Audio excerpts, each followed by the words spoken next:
miidhagsitu hirkoo dagalee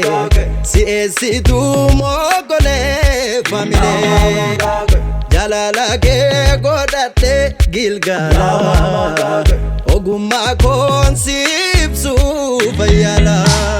jecha darreessee siif yeedaleessee yeedaloof walaloo tolchee qindeessee humna jechoota keessaan si laala amma keenan ka'uu sagaleen kiraara azuretti maqaa kamtu atumti mataan kee jechi gaarii hundi aganame sin ibsine afaan kamiin filee jecha liqeeffadhu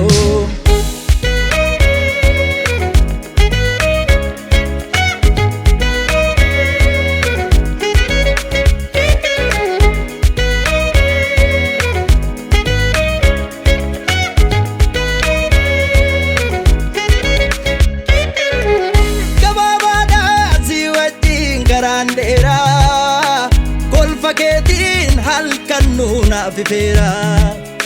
onnachiistuuf dukkanaa jiruuf tirkaa yaa utubduu harka koo ishee mirgaa egaame si ibsuuf aggaame of duuban deebi'oo jechaan si tilmaame Egame jalalaan dhibame suma harkatti fayyeera harkaa kee yaalame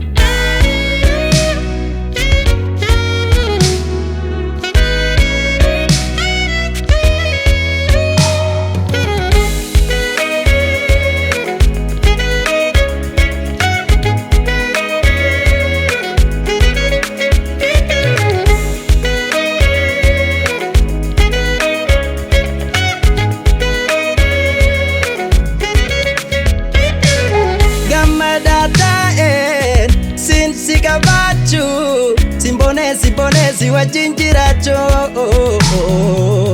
abjuu jaalala kan si taabjoodhe si jinaan dhugoomsa kan ireennaaf qoodhe azuretti maqaa kamtu atumti mataan kee jechi gaarii hundi aganame sin ibsine afaan kamiin filee jecha liqeeffadhu qajeelchitu gorsitu dhaannisa itti beektu amala kurakkisa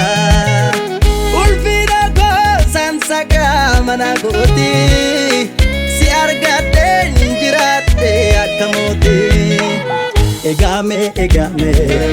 si ibsuuf aggaame of duuban deebi'oo jechaa si tilmaame Egame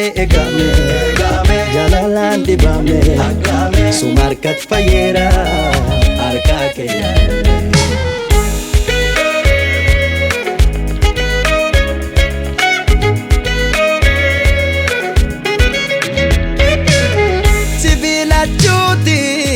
waan hin jarroome aduma isa sirriin dalakkoo farjoome beektu waan hunda oogdi furmaata sinkangoo isa godhee waaqayyoof galata azuretti maqaa kamtu atumti mataan kee jechi gaarii hundi aganame sin ibsine afaan kamiin filee jecha liqeeffadhu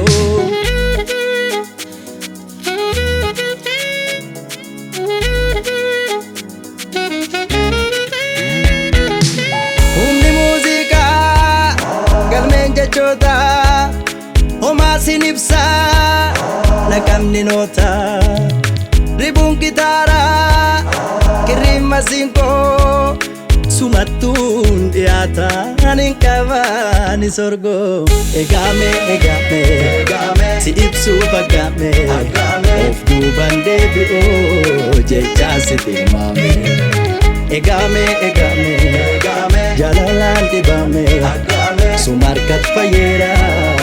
harkaa kee yaalame.